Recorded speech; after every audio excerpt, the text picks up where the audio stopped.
is Tarannum Parveen.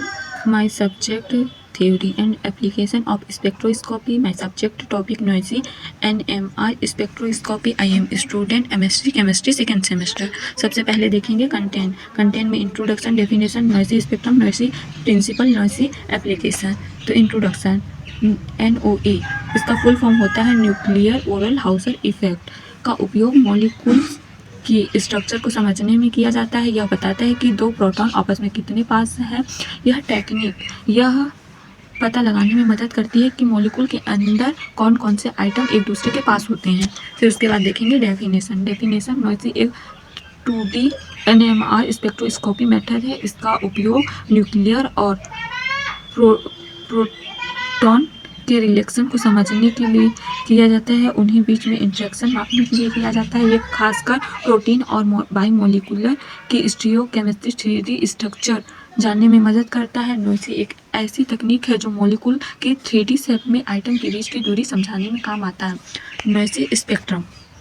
Noisy spectrum यह दो hydrogen atom के बीच में रिलेशन बताता है। स्पेक्ट्रम डायगोनल के बारे में स्टीरियोकेमिस्ट्री होता है। यह सिस और ट्रांस आइसोमर को अलग से पहचान सकता है और यह न्यूक्लिक को डिटेक्ट करता है जो शेप में पास होते हैं।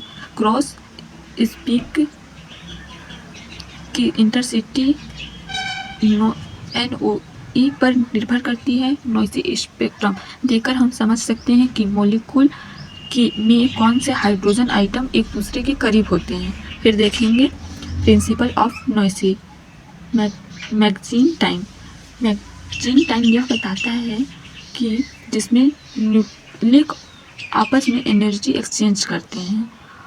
और दूसरा है थ्राउट स्पेस कोरेजन, तो आइटम के रिलेशन केमिकल बॉन्ड से नहीं बल्कि स्पेस की दूरी पर आधार होता है। Cross relaxation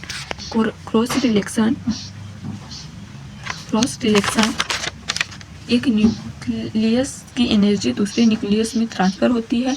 nuclear oral Hauser effect यह इम्पॉर्टेंट इफेक्ट होता है जिसमें पता चलता है कि दो आइटम कितने पास हैं। जब दो आइटम इफेक्ट पास होता है तो वो एक दूसरे की एनर्जी को प्रभावित करते हैं, उसी को नॉइसी काम करता है। Noisy application 2D NMR complex spectra के लिए उपयोग होता है जब स्पेक्ट्रम बहुत जटिल होता है और सामान्य तरीके से समझना मुश्किल है।